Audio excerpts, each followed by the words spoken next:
नमस्कार, स्वागत है आपका पीटीसी न्यूज उत्तर प्रदेश में। यूपी के प्रयागराज शहर में 4 दिन पहले हुए उमेश पाल हत्याकांड में हर रोज नए खुलासे हो रहे हैं। दरअसल 2005 में हुई हत्या की एक घटना के मुख्य गवाह उमेश पाल की 24 फरवरी 2023 को दिन दहाड़े हत्या कर दी गई थी। इस बीच 27 फरवरी 2023 को प्रयागराज पुलिस ने इस मामले के एक अभियुक्त को मुठभेड़ में मार गिराया। वहीं 28 फरवरी को कुछ तस्वीरें सोशल मीडिया पर वायरल हुई, जिन्होंने राजनीतिक दलों से अभियुक्त की कथित नजदीकियों पर सवाल खड़े कर दिए। इस बाबत प्रयागराज पुलिस का कहना है कि सीसीटीवी फुटेज खंगालने के बाद उन्होंने पूर्व सांसद और बाहुबली अतीक अहमद के बेटे असद, बमबाज गुड्डू, गुलाम और अरबाज की पहचान की थी। पुलिस के मुताबिक सदाकत खान नाम के एक व्यक्ति की बतौर साजिशकर्ता पहचान भी की गई। पुलिस का कहना है कि उन्होंने एक अभियुक्त अरबाज को प्रयागराज में एक मुठभेड़ के दौरान पकड़ा था, लेकिन गोली के घाव से अरबाज की मौत हो गई। प्रयागराज के पुलिस कमिश्नर रमित शर्मा के बकौल हत्या की साजिश मुस्लिम हॉस्टल में रची गई थी। ये जानकारी हत्या में शामिल सदाकत खान ने पूछताछ के दौरान दी। सदाकत खान को एसटीएफ ने गोरखपुर से गिरफ्तार किया। वो नेपाल भागने की फिराक में था। पुलिस ने यह भी बताया कि सदाकत इलाहाबाद विश्वविद्यालय के मुस्लिम बोर्डिंग हॉस्टल के कमरा नंबर 36 में इलीगल तौर पर रह रहा था। पुलिस का दावा है कि इसी कमरे में उमेश पाल की हत्या की साजिश को अंजाम दिया गया।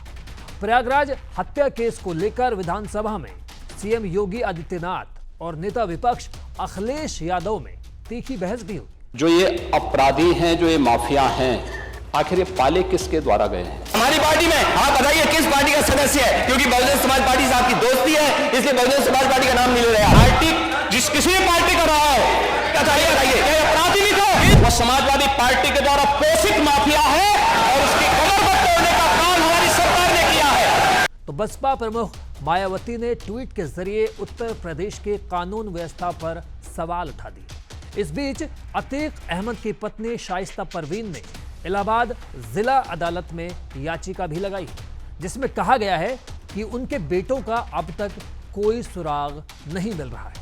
वहीं उमेश पाल की पत्नी जयापाल ने अतीक अहमद के साथ उनके भाई, पत्नी, 2 बेटों और अन्य के खिलाफ मुकदमा दर्ज कराया है। आपको बता दें कि 24 फरवरी को उमेश पाल पर कोर्ट से वापस लौटते वक्त हमला हुआ। सीसीटीवी फुटेज में साफ तौर पर नजर आ रहा है कि उमेश पाल जैसे ही अपने घर के पास पहुंचे, वैसे ही बदमाशों ने पहले तो उनकी कार पर गोलियां चलाई। फिर जब उमेश अपने गनर के साथ घर की ओर भागने लगे तो बदमाशों ने उन पर 2 बम फेंक दिए।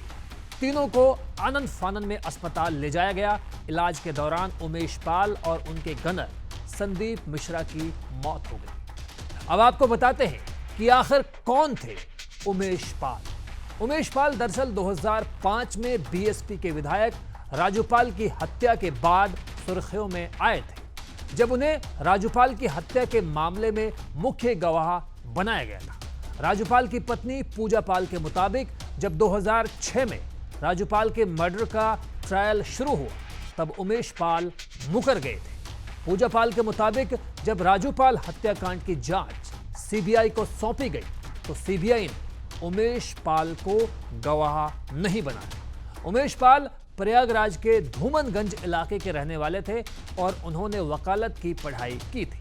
राजूपाल की पत्नी और चैल विधानसभा सीट से समाजवादी पार्टी की विधायक पूजा पाल के मुताबिक वो उमेश पाल की बुआ की बेटी हैं। वो बताती हैं कि वकालत करने से पहले वो टैंकर चलाते थे। साथ ही उमेश पाल ने एक पीसीओ भी खोल रखा था और उनकी माताजी सरकारी नौकरी करती थी। पूजा पाल के मुताबिक उमेश पाल 2006 से 2012 तक बहुजन समाज पार्टी में रहे और उसके बाद समाजवादी पार्टी में शामिल हो गए। 2022 विधानसभा चुनाव के वक्त उमेश पाल बीजेपी में शामिल हो गए थे।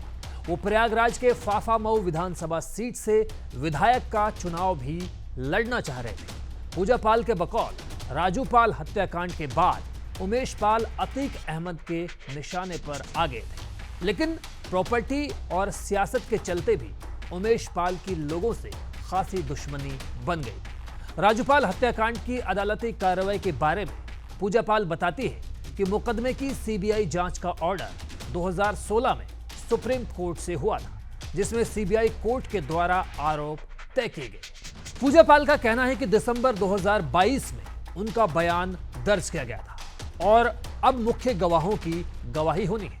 पूजा पाल का कहना है कि उन्होंने अपनी और गवाहों की सुरक्षा के मद्देनजर सीएम योगी आदित्यनाथ को पत्र भी लिखा है। और अब आपको समझाते हैं कि विधायक राजूपाल हत्या से जुड़ी बड़ी चीजें क्या कुछ है।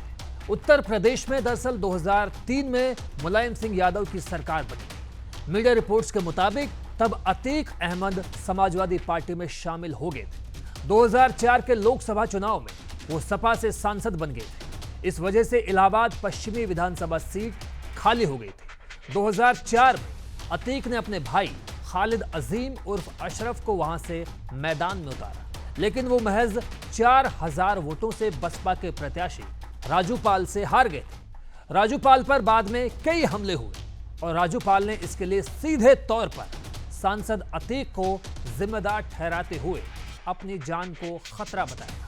25 जनवरी 2005 को राजूपाल के काफिले पर एक बार फिर से जानलेवा हमला किया गया। राजूपाल को इस बाबत कई गोलियां भी लगी। फायरिंग करने वाले मौकाए वारदात से फरार हो गए। अस्पताल पहुंचने पर राजूपाल को डॉक्टर्स ने मृत घोषित कर दिया था। 2005 से 2023 तक इस केस में क्या कुछ हुआ, यह भी आपको जानना बेहद जरूरी है। 2016 में पूजा पाल सुप्रीम कोर्ट गई।